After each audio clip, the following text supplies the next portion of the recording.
Je vais ce matin donc poursuivre et terminer sur le thème de Parlons d'honneur.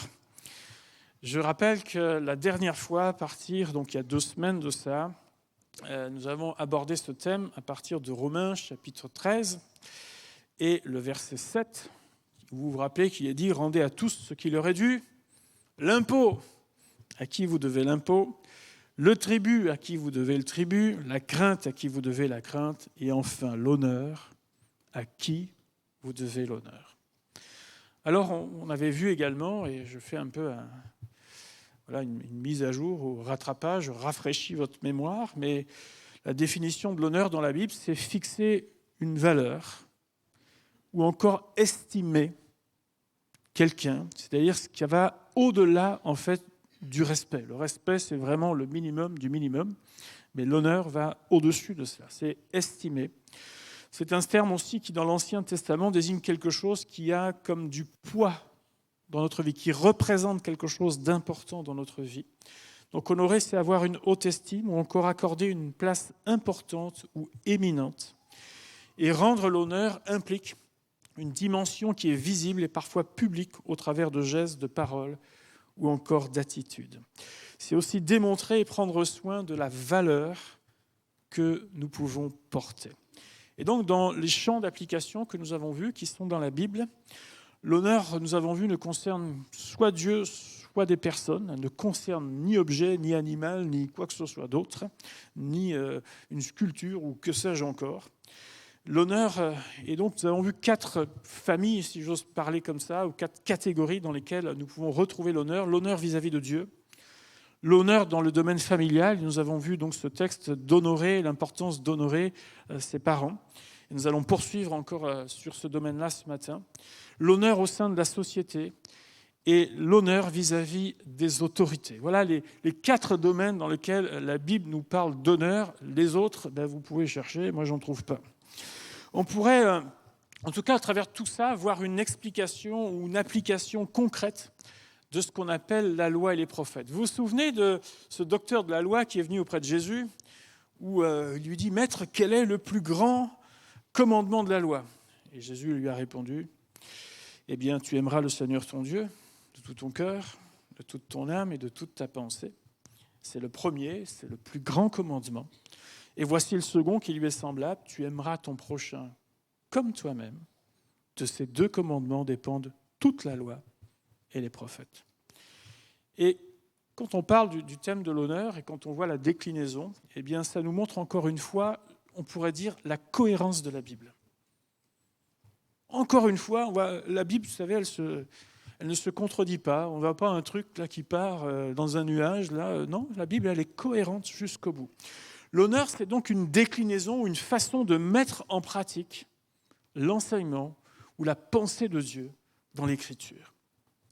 Donc on va poursuivre ce matin avec Hébreux chapitre 13, verset 4. C'est l'honneur dans le domaine familial, après avoir vu l'importance d'honorer ses parents, la relation parent-enfant et tout ce que ça peut avoir parfois de complexe à vivre. Eh bien, nous retrouvons dans Hébreux chapitre 13, verset 4, où il nous est dit que le mariage soit honoré de tous et le lit conjugal exempt de souillure, car Dieu jugera les impudiques et les adultères. Alors, dans la définition que j'ai pu donner de l'honneur, en tout cas ce qui ressort, on pourrait se dire, mais c'est peut-être une exception, là, puisqu'il est question d'honorer le mariage, et pas une personne. Même si on comprend que qui a institué le mariage, c'est Dieu.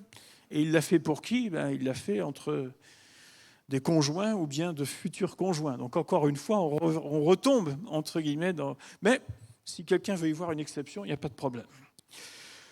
On peut comprendre en tout cas plusieurs choses au travers de ça. Honorer, que le mariage soit honoré. Honorer, c'est honorer certainement son engagement. Et je rappelle que l'engagement, il est à la fois devant Dieu, et même si vous n'étiez pas croyant, lorsque vous vous êtes mariés, sachez que Dieu était présent. Il était là.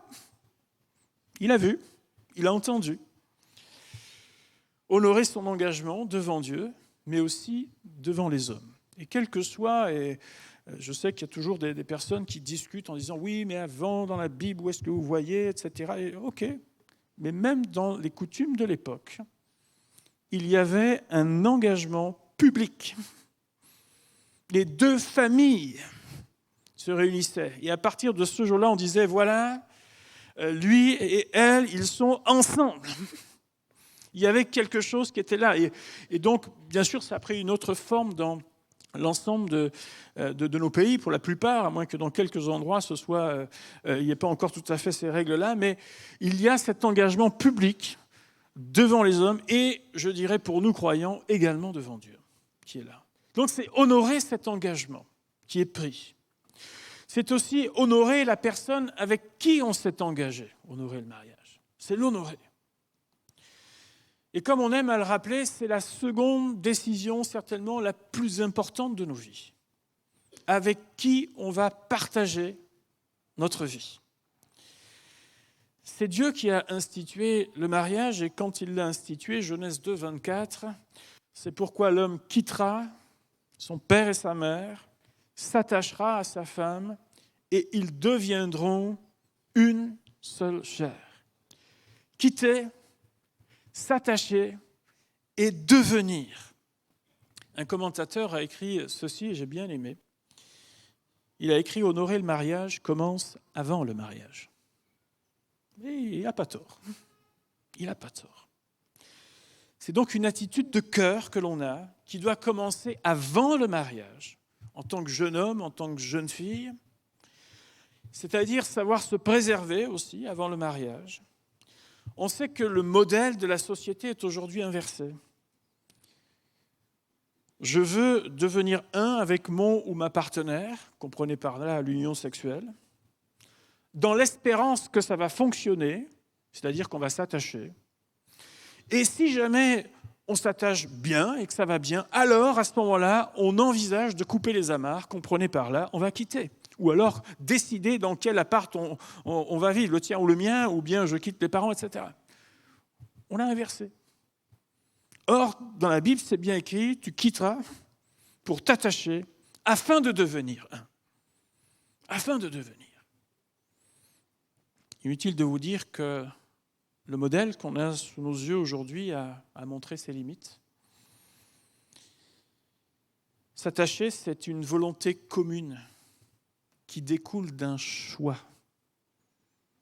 Il peut y avoir différentes possibilités, mais à un moment donné, on dit c'est lui ou c'est elle. Un point, c'est tout. C'est ça. On fait un choix. On fait un choix.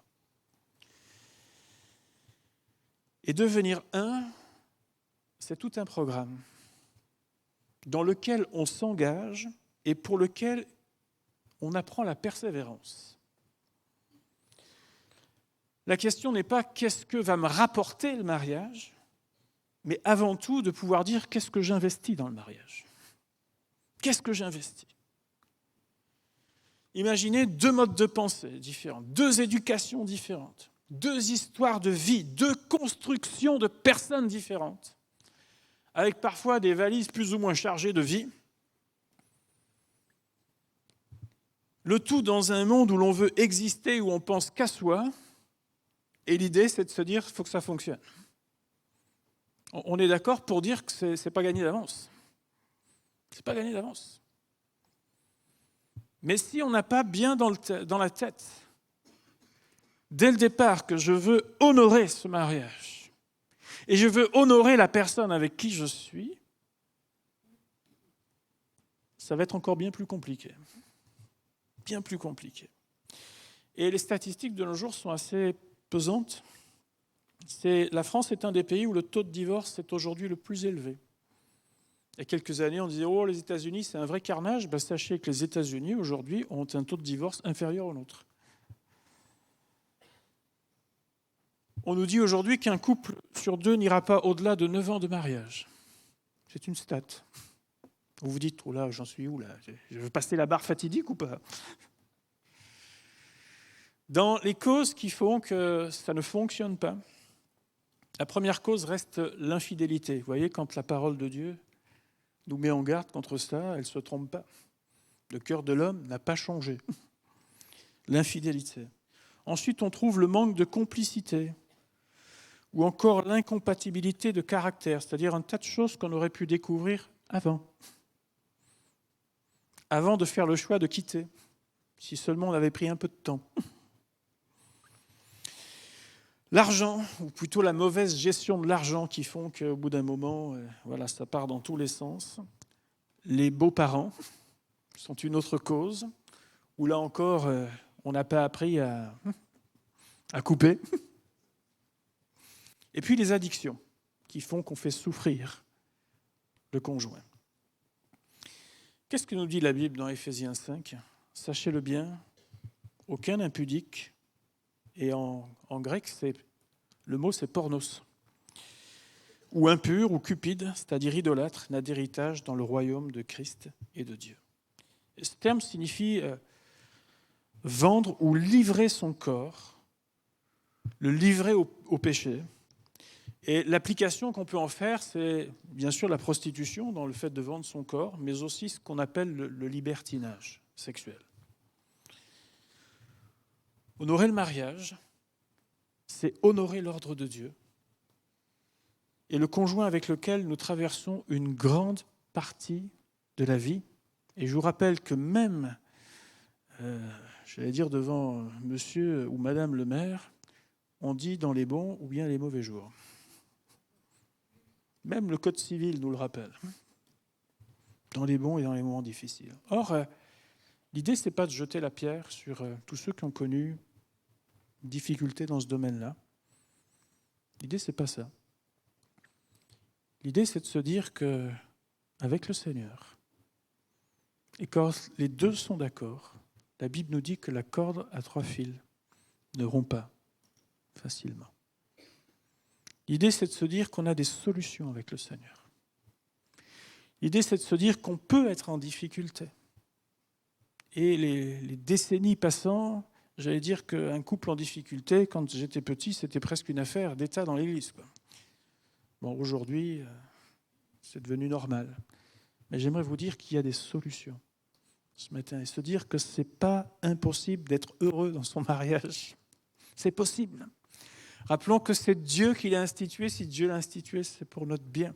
Le problème, c'est qu'en inversant les choses. Le problème, c'est qu'en ne mettant pas certains ingrédients ou en oubliant de le faire, on se met en difficulté ou on met la famille en difficulté. Et j'aimerais vous dire ce matin que honorer, c'est avant tout de dire, eh bien Seigneur, je veux, devant toi, devant cet engagement, mais aussi l'engagement de mon conjoint, tout ce qui est de ma possibilité, pouvoir le faire. Et puis, Seigneur, je sais aussi que tu sauras aider. Parfois, il est nécessaire aussi de pouvoir adresser certaines choses et bien aimer. Encore une fois, l'idée, ce n'est pas de cacher en disant mais on est en difficulté et d'attendre le dernier moment, mais de pouvoir dire on a des difficultés et bien d'en parler tout simplement, afin d'éviter que les choses aillent trop loin et deviennent à un moment donné quasiment irréversibles. Honorer donc le mariage. Qu'est-ce que nous dit encore l'Écriture là-dessus dans 1 Pierre 3,7 ? Marie, montrez à votre tour de la sagesse dans vos rapports avec vos femmes comme avec un sexe faible.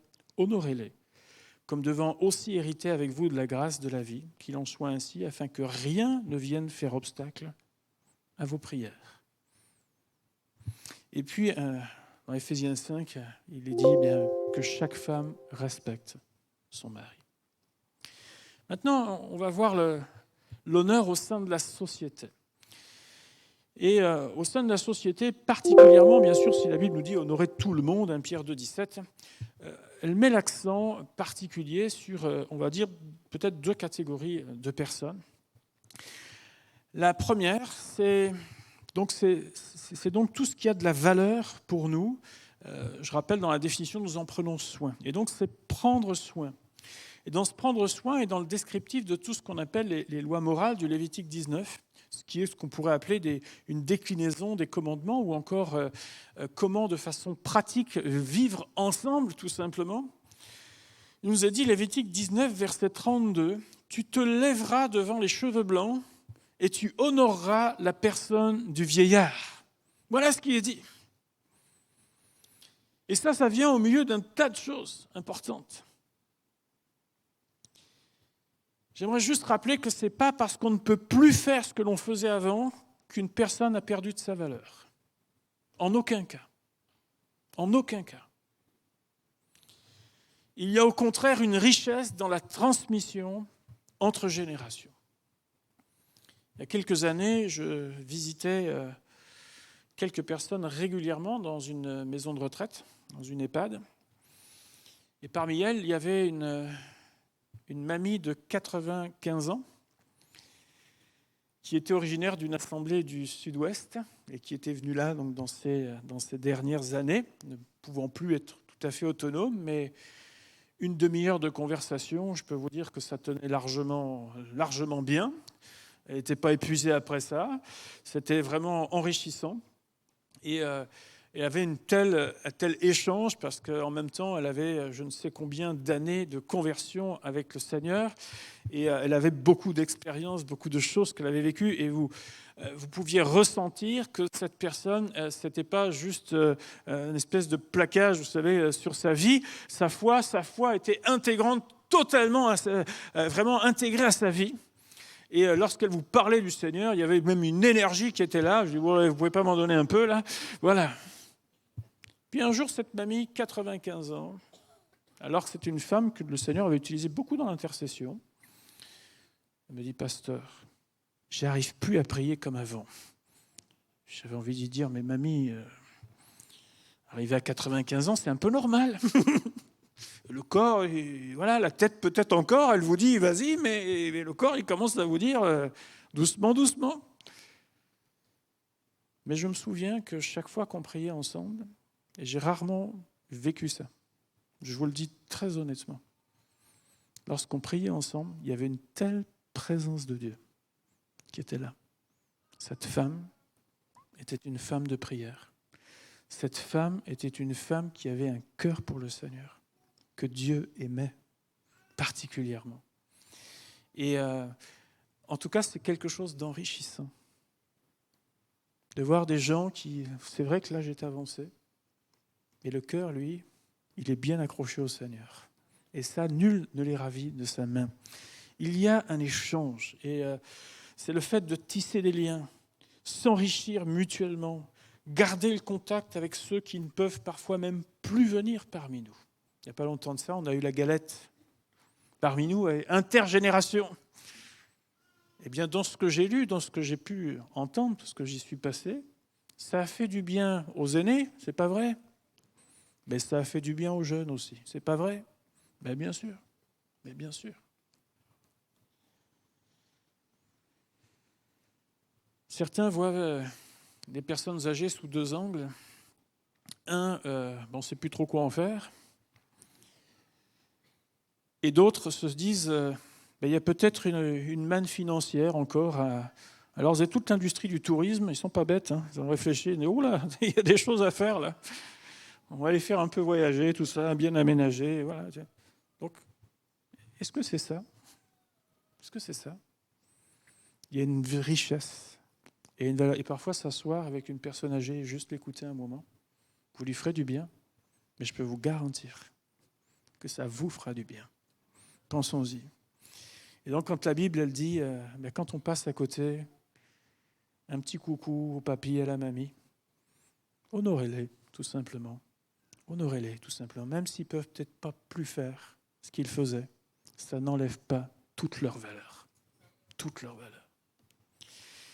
Deuxième extension qu'on voit dans la Bible, c'est les veuves, notamment, qui, pour moi, symbolisent tous ceux dont le parcours est difficile. 1 Timothée 5,3, c'est l'apôtre Paul qui dira à Timothée, donc honore les veuves qui sont véritablement veuves. Comprenez par là que ce n'était pas qu'il y avait des fausses déclarations, mais celles qui n'étaient pas soutenues, en fait. Comme ça qu'on peut le voir. Et honorer signifie avoir une attention particulière, prendre soin ou encore aider. Et ça rejoint un peu ce que dit l'Écriture, vous savez, dans 1 Corinthiens 12, lorsqu'elle parle des membres du corps qui sont faibles. Vous vous souvenez de ce passage ? 1 Corinthiens 12 nous dit ceci, alors je vais le rechercher si vous voulez bien, je dois l'avoir là. Voilà. Les membres du corps qui paraissent être les plus faibles sont nécessaires, et ceux que nous estimons être les moins honorables du corps, nous les entourons d'un plus grand honneur. Ainsi, nos membres les moins honnêtes reçoivent le plus d'honneur, tandis que ceux qui sont honnêtes n'en ont pas besoin. Dieu a disposé le corps de manière à donner plus d'honneur à ceux qui en manquaient. Voilà un peu, l'Église devrait permettre, me semble-t-il, à tous d'avoir une autre chance dans la vie. Certains ont des parcours difficiles et n'ont pas demandé à avoir des parcours difficiles. Et il faut parfois peu de choses pour que quelqu'un reparte. Un peu de confiance, un peu d'encouragement, un petit coup de pouce pour un temps. Je ne parle pas d'un assistanat à la vie, je parle d'un coup de pouce. Aider, tout simplement. Et la Bible nous dit bien d'honorer ces gens dont le parcours a été parfois difficile. Je rappelle juste qu'être veuve, en ce temps-là, où les orphelins de l'époque, c'était ne pas avoir de subsistance. Il n'y a pas tous les systèmes qu'on peut connaître. C'est-à-dire que les gens qui sont les délaissés, qui n'ont plus rien, dont la vie est d'un seul coup très difficile. Pas impossible, mais extrêmement difficile. Et donc, on retrouve encore de nos jours, non seulement dans cette catégorie, mais dans les gens en difficulté, on retrouve ces personnes-là dont le parcours est compliqué. La Bible nous dit, eh bien, honorer ces gens-là, c'est-à-dire avoir une attention particulière. Non pas de dire, eh bien, écoute, tu as échoué, c'est vraiment pas de chance. Si vraiment tu avais pu faire ce qu'il fallait, voilà, fallait bosser à l'école, qu'est-ce que je te dise, moi? C'est facile à dire. Mais comme je l'ai déjà dit, il y a un tas de gens qui n'ont pas demandé à devenir ce qu'ils sont aujourd'hui. Le parcours de vie, par enchaînement de choses, a fait que. Il me semble que s'il y a bien, entre guillemets, un endroit, même si l'église, ce n'est pas un bâtiment, on est d'accord, mais s'il y a bien un lieu dans lequel quelqu'un peut avoir une autre chance et rebondir, c'est dans l'église du Seigneur, me semble-t-il. Retrouver la possibilité de repartir dans la vie, avec les valeurs de Dieu, avec ce que Dieu met dans notre cœur. Dieu non seulement, bien sûr, s'occupe de notre salut, s'occupe de notre âme, mais je crois aussi qu'il prend soin dans les moindres détails de notre vie. Et parfois, ça nécessite rééducation, ça nécessite l'encouragement, ça nécite des moments pour se remettre en selle, sur pied. Mais béni soit Dieu chaque fois que c'est le cas, n'est-ce pas? Alors certains pensent que aider, c'est parfois se faire arnaquer. Ben, oui, ça arrive. Oui, c'est vrai. Il y a toujours des gens qui profiteront. Mais est-ce que pour autant, ça veut dire qu'il faut arrêter? Non. Non, parce que chaque fois, par contre, que vous voyez quelqu'un, et vous en avez connu, j'en ai connu, qui reprend vie au contact de Dieu, et où l'Église est là comme pour aider, pour accompagner, eh bien on dit merci Seigneur. Il y a plusieurs années, quand je conduisais les temps de louange d'adoration, et il m'est arrivé même d'avoir des moments d'émotion, juste en regardant l'Église. Parce que parmi eux, je connaissais la situation de certaines personnes, d'où elles venaient. Et pendant que je les voyais louer et adorer Dieu, saisir vraiment ce que Dieu a pour eux, pour pouvoir vraiment avancer dans la vie. Et c'était une telle joie, une telle bénédiction de dire on ne fait pas simplement Alléluia ensemble, mais il y a des vies qui sont changées, il y a des vies qui sont transformées et qui saisissent vraiment la main de Dieu pour avoir cette autre chance dans la vie. Béni soit Dieu pour ça. Honorer ces gens-là, c'est-à-dire avoir un soin particulier pour ces gens-là. Enfin, l'honneur vis-à-vis de nos autorités, nos représentants. Le texte que j'ai pris comme base, vous savez, rendez à tous ce qu'il aurait dû, l'impôt, etc., et l'honneur à qui vous devez l'honneur. En fait, ça vient en conclusion de toute une tirade concernant nos rapports aux autorités. Comprenez par là, civiles. Je sais qu'on est dans des semaines un peu chaotiques, là. Vous êtes d'accord, vous n'êtes pas d'accord, ce n'est pas mon propos ce matin. Vous avez le droit de ne pas être d'accord. Vous avez le droit de l'être aussi. Mais la Bible va nous rappeler quelque chose dans Romains 13. Un, c'est que les autorités ont été instituées par Dieu. Et comprenez bien que quand Cette épître a été écrite. Le régime qui était en place, ce n'est pas tout à fait le même que le nôtre. Les croyants, ils n'étaient pas à la noce, là, je vous le dis. Et pourtant, c'est rappelé et écrit que les autorités ont été instituées par Dieu. C'est-à-dire celui-là qui nous poursuit, ils ont été institués par Dieu. Qu'elles sont le fruit d'un ordre qui est établi de Dieu. Que nous sommes appelés à avoir une attitude respectueuse et docile. C'est ce que la Bible nous enseigne. Et de s'acquitter de tout ce que nous devons vis-à-vis de ces autorités. Et honorer dans ce sens signifie avoir de la considération vis-à-vis de la position que ces gens occupent. Juste de la considération par rapport à la fonction. Ça veut pas dire qu'on est d'accord avec parfois leur vie personnelle. Ça ne veut pas dire qu'on est d'accord avec parfois même leurs choix et leurs orientations. Mais je respecte la fonction. Voilà ce que la Bible nous enseigne. Je respecte la fonction. Il semblerait encore une fois que ce soit des notions qu'on oublie. Concernant parfois nos élus, les représentants de l'ordre, nos enseignants, notre patron ou bien notre chef de service. Je me rappelle quand je travaillais dans l'entreprise où j'étais, le malin plaisir de quelques collègues le midi, c'était de déblatérer sur tous les supérieurs. Au bout d'un moment, avec d'autres collègues, on a dit « bon, c'est bon, ça suffit, on va manger ailleurs ». Je trouve que c'est un sacré manque de courage. Il vaut mieux aller voir la personne pour lui dire « je ne suis pas d'accord ». Et à la limite, vous aurez beaucoup plus de respect de la part de cette personne, plutôt que d'essayer de passer notre mal-être ou malaise de façon très détournée, qui nuisent complètement au fonctionnement. On a parfaitement, je dis, le droit de ne pas être d'accord, mais c'est souvent dans la façon de manifester que nous nous mettons à la faute les uns comme les autres. On utilise la critique. On partage tout aux autres sauf à l'intéressé. Et puis aussi tout un tas de manque de respect. Lorsqu'on commence à appeler des gens avec une certaine fonction, presque par leur surnom, c'est au minimum monsieur ou madame. En principe, quand on est à peu près bien éduqué, voire par leur titre. Vous allez voir un notaire, vous l'appelez maître. Ça ne veut pas dire que vous mettez à genoux, on est d'accord, mais c'est son titre. Vous allez voir un médecin, c'est docteur. Voilà. Vous allez voir un professeur, c'est au minimum monsieur ou madame. Vous allez voir un directeur, c'est monsieur le directeur, madame la directrice. C'est un minimum. Et quand on s'adresse à notre président, c'est pas salut Manu, c'est monsieur le président. Ben oui. Ben oui. C'est avoir de la considération. Je ne dis pas qu'on est d'accord, je ne dis pas que vous avez mis de bulletin, c'est pas ça que je dis. C'est de la considération vis-à-vis de la position de cette personne. Tout simplement. Il y a des choses qui, parfois, on oublie, et même en tant que croyant. Un minimum. Un minimum. Enfin, c'est honorer ceux qui œuvrent pour le Seigneur, dans nos autorités. 1 Timothée 5,17 nous dit que les anciens qui dirigent bien soient jugés dignes d'un double honneur, surtout ceux qui travaillent à la prédication ou à l'enseignement.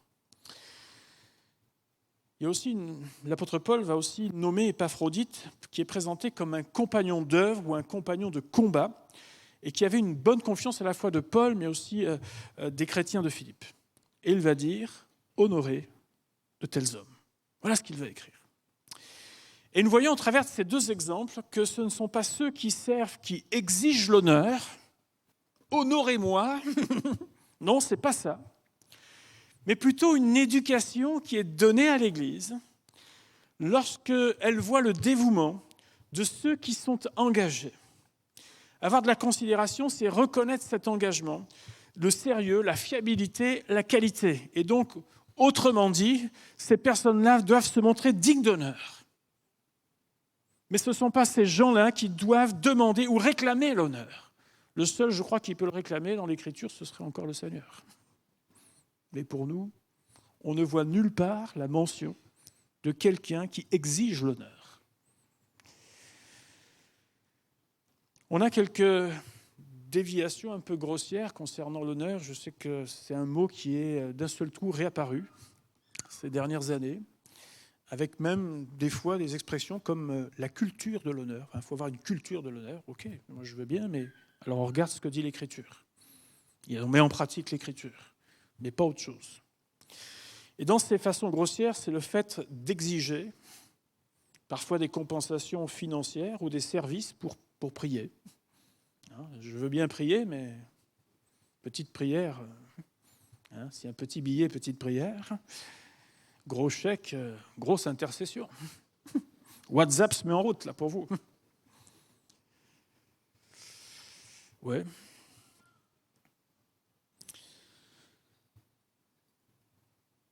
Ou tout simplement, on vous explique qu'il faut honorer l'homme ou la femme de Dieu, sous-entendu que si vous voulez être béni, il faut rendre des services, il faut...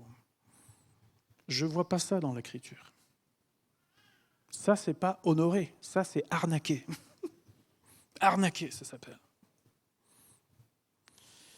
Et puis de façon peut-être un peu plus subtile parfois, certains exigent ce qu'on appelle une allégeance pour être sous une couverture spirituelle. Ah, si vous voulez être sous ma couverture spirituelle, il va falloir faire ce que je dis.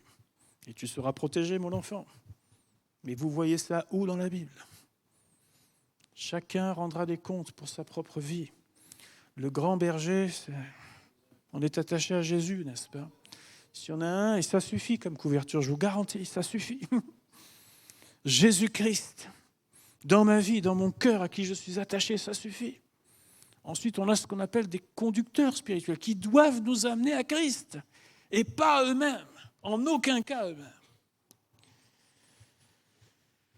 Dans ce petit jeu-là, on vous promet d'être protégé d'erreurs et même de certains travers puisque la demande a été faite par l'homme de Dieu. Tout cela sur le compte de l'honneur. L'honneur a bon dos, mais dans tout ce qu'on a vu jusque-là, rien, aucun texte n'en parle. L'honneur est vis-à-vis de Dieu, l'honneur est vis-à-vis de nos responsabilités familiales dans ce domaine-là, l'honneur est vis-à-vis de nos autorités civiles, l'honneur est vis-à-vis également de notre vie. Donc on a vu les personnes âgées, les personnes en difficulté, etc. Mais nous ne voyons pas ce genre d'honneur pratiqué là. Il ne faut pas confondre conducteur spirituel avec abus de pouvoir ou ce qu'on appelle un système de gourou. Il y a des limites dans le champ même de l'honneur. Et quand on voit que ça nous ramène à « tu aimeras le Seigneur ton Dieu et également ton prochain comme toi-même », il n'y a pas cette idée de domination, il n'y a pas cette idée d'exploitation, il n'y a pas cette idée de tondre les gens, il y a cette idée au contraire de considérer les personnes. Alors je ne sais pas où nous en sommes ce matin avec ces domaines, ces trois domaines qu'on a vus aujourd'hui. Cet honneur dans le mariage ou vis-à-vis du mariage. L'honneur au sein de la société, l'honneur vis-à-vis de nos autorités, qu'elles soient civiles, qu'elles soient spirituelles. Mais on s'aperçoit que dans l'Écriture, ça fait appel à ce qu'on appelle une éducation, ou peut-être même à une rééducation, et participe à aimer Dieu et son prochain, c'est-à-dire ceux qui nous entourent, en apprenant à respecter et à considérer chacun. Ça, c'est l'enseignement de l'Écriture concernant l'honneur. Le reste, excusez-moi, je ne le vois pas. Je ne le vois pas dans l'Écriture.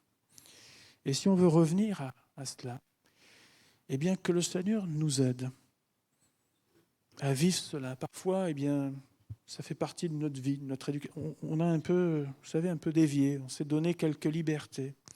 Et parfois, se rappeler de ce que dit l'Écriture nous aide à nous repositionner. Parce qu'au final, lorsque nous faisons ce que Dieu nous demande, nous l'honorons lui. Nous l'honorons lui. Et lorsque Dieu est honoré, il a ce regard qui est bienveillant vers ses enfants. Et je sais que la Bible nous dit que dans les derniers jours, les gens seront rebelles, ils seront ingrats, irreligieux et compagnie, mais ce n'est pas parce que la Bible dit ça qu'on est tous obligés d'être comme ça. On peut être différent. Et on a le droit de s'encourager à être différent. On a le droit de s'encourager à avoir une vie différente devant le Seigneur. Et la considération envers les uns les autres, ce respect entre générations, ce respect que nous avons vis-à-vis de ceux qui nous entourent, qui ont parfois des postes, des positions. Que le Seigneur nous aide à considérer, parfois à prier pour eux, devant les choix qu'ils ont à faire, qui ne sont pas toujours simples. C'est toujours facile, vous savez, assis sur notre fauteuil, dire il faut faire ça. Mais bien sûr. Allez-y 5 minutes, et puis après, vous allez revenir. Ah ouais, c'est ça. Toutes les personnes qui exercent un certain nombre de responsabilités, vous le diront, il faut aussi accepter l'impopularité qui va avec. Le fait qu'on vous salisse alors que vous n'avez rien fait, mais c'est comme ça fait partie de la règle. Il y en a, ils n'aiment pas votre visage, il y en a d'autres, ils n'aiment pas un truc que vous n'avez pas fait. Voilà, c'est comme ça. Mais juste 5 minutes, et puis on aura compris. Mais que Dieu nous aide, vraiment, à avoir un cœur qui, quand on dit honorer, la Bible nous enseigne tout ça dans cet honneur, et bien que nous puissions être ces enfants dignes à l'image de notre Seigneur, qui grandissent dans ces domaines. Et encore une fois, si on est en difficulté, on a le droit. On a le droit aussi de dire, j'ai besoin d'aide. J'ai besoin que le Seigneur m'aide. J'ai besoin de changer. Seigneur, viens changer mon cœur. Viens parfois laver mon cœur. Viens laver ma langue. Et permets-moi, Seigneur, de t'honorer au travers de ma vie. Est-ce que vous l'avez bien compris ce matin? Seigneur, je te remercie pour ta parole. Parce que ta parole nous ramène toujours à toi, à ce qui est bon, à ce qui est juste et à ce qui est agréable, Seigneur. Tout ce que tu as agréé. Et je te remercie, Seigneur, parce que ta parole est totalement cohérente. Nous voulons reconnaître, Seigneur, que devant l'exemple que nous avons sous nos yeux tous les jours, ce n'est pas toujours simple à pratiquer. Mais je veux te prier que tu nous aides. Tu as fait de nous de nouvelles créatures. Et je veux te prier que tu nous aides à marcher de progrès en progrès, de victoire en victoire, que nous puissions nous encourager à faire le bien tel que tu nous l'enseignes, Seigneur, dans ta parole. Merci, Seigneur, de changer nos cœurs, nos mentalités, notre façon de vivre et de concevoir même la vie. Aide-nous, Seigneur, à rendre l'honneur à qui nous devons l'honneur, Seigneur. Je te le prie, Père, dans le nom de Jésus. Amen. Amen. Que Dieu vous bénisse.